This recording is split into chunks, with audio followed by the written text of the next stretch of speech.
కృష్ణా జిల్లా అభివృద్ధికి కేంద్ర ప్రభుత్వం రాష్ట్ర ప్రభుత్వం అనేక నిధులు కేటాయించారని వాటిని గత ప్రభుత్వంలో దుర్వినియోగం చేశారని మంత్రి కొల్లు రవీంద్ర ధ్వజమెత్తారు.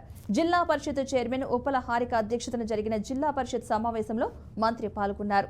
ఈ సందర్భంగా వివిధ కమిటీలకు మచిలీపట్నం ఎంపీ వల్లభనేని బాలశౌరి, పెరంనూరు ఎమ్మెల్యే బోడే ప్రసాద్, సమాచార శాఖ మంత్రి కొలుసు పార్థసారథి, అవనిగడ్డ శాసనసభ సభ్యులు మండలి బుద్ధప్రసాద్, కైకలూరు శాసనసభ సభ్యులు, నందిగామ శాసనసభ సభ్యులు తంగిరాల సౌమ్య పేర్లు ప్రతిపాదించగా వాటిని జిల్లా పరిషత్ సభ్యులు బలపరిచారు.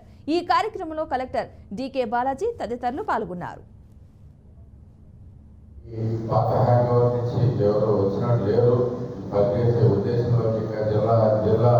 జిల్లాలో అయితే కనుక పెద్దగా నాకైతే కనపడలేదు. ఎందుకంటే చిన్న చిన్న విషయాలు చాలా పెద్దగా ఉంది.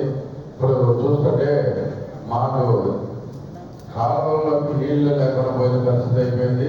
ఇంకా లేదు మా సైడ్ చెరువులు అయితే కనుక చెరువులు నీళ్లు అనేది అందట్లేదు. 6 నెలల నుంచి ఒక చెరువు కూడా కొత్తగా నింపుకుంటున్నారు.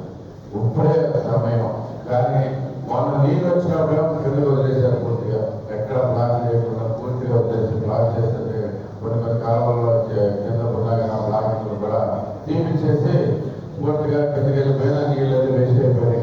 ఇప్పుడు అడిగితే నీళ్ళు ఉన్నారు. కృష్ణా దగ్గరగా ఉంది కాబట్టి కాటన్ పిచ్చులు ఎక్కడ రాయబడుతుంది.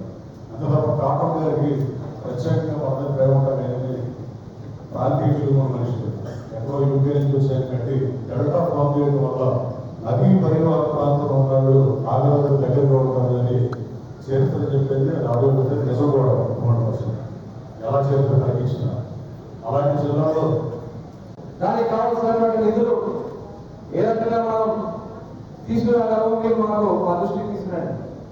ఇవాళ కేంద్రం ఉంది, కేంద్రం నుంచి వచ్చేటటువంటి అనేక స్కీమ్స్ ఉన్నాయి. ఎందుకంటే మనం చూసారు మచిలీపట్నం మున్సిపాలిటీకి సంబంధించినటువంటి 55 కోట్ల రూపాయలు కేంద్ర ప్రభుత్వం నుంచి మాకు మచిలీపట్నంలో మ్యాచింగ్ ఇస్తే 50 కోట్ల రూపాయలు అమౌంట్ ఫేస్ కింద కొన్ని స్కీమ్స్ ఉంటే ఆనాడు ప్రభుత్వం ఆ స్కీమ్స్ కావాల్సిన మ్యాచింగ్ ఇవ్వడం కారణంగా అవన్నీ కూడా స్కీమ్స్ ఆగిపోయింది.